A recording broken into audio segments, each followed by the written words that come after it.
they pondered what to do about their grave financial situation. The money was so worthless that people papered their walls with it.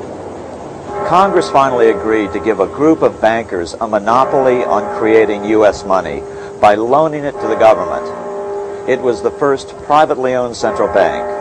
The plan, of course, was modeled on the Bank of England. The new bank would be called the Bank of North America. It would be the first of a string of controversial, privately owned central banks, which Congress would charter, then in the face of public outrage, uncharter over the years.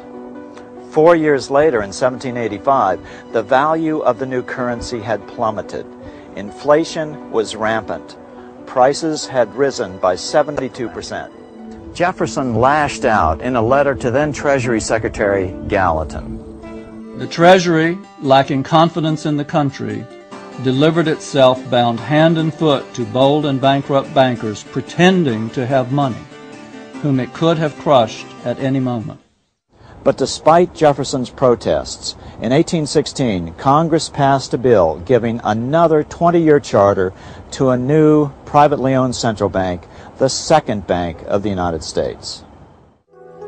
Once again, the English debt money system was back in control of America. It was almost like the Revolution had never happened. But then the bankers ran headlong into Old Hickory, Andrew Jackson. By 1828, opponents of the bank nominated Senator Andrew Jackson of Tennessee, the hero of the final battle of the War of 1812, to run for president. The banks poured millions into Jackson's defeat, but to no avail. The American people were fed up with the privately owned central bank and wanted out. Jackson was swept into office. In 1832, with Jackson's re-election approaching, the bank tried to have their charter renewed early in the hopes that Jackson wouldn't want the controversy of a fight with bankers just before the election. They were wrong. Although Congress passed the renewal bill, Jackson vetoed it. His veto message drew a direct line between the bank and its masters in the Bank of England. It is easy to conceive that great evils to our country and its institutions might flow from such a concentration of power in the hands of a few who are irresponsible to the people.